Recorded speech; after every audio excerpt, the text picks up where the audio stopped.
Hapon na, Frenis. Ang auntie mo, sige, ang huyop. Hindi naglaad. Sino yan, ante?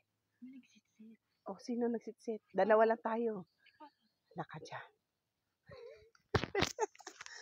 Oh, palaadin mo.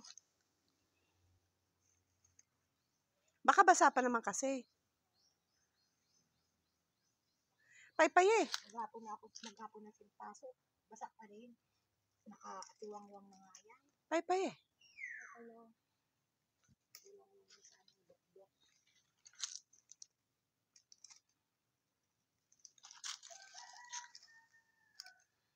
May usok na naman sila ng kamot. O dito ako, para hindi ako may usok.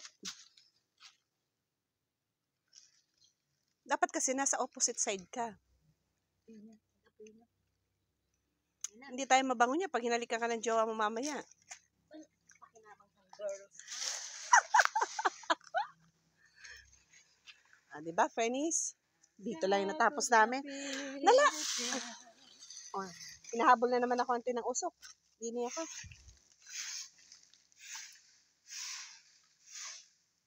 Pag may usok, May apoy?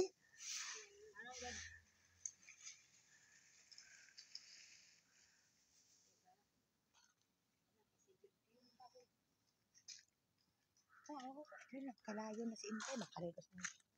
Ako hindi na maligo, ante. Mag-body wash na ako bago matulog. Grabe siya! Bawi-bawi din, ha? Bawi-bawi din! Talaga? Bawi-bawi ka rin sa akin, ha?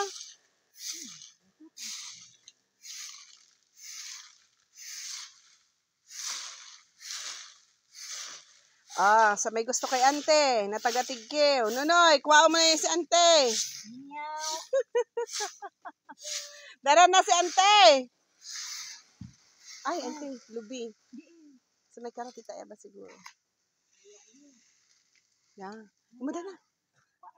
Ayaw, ikaw na. Andiyan yata si tita Eva. Nagtutongit dyan. Always there. Umada na. No. Ano yun? Saan banda? Diyan, sa likod ng kulungan. Ng bahay. Sure ka? Siguro.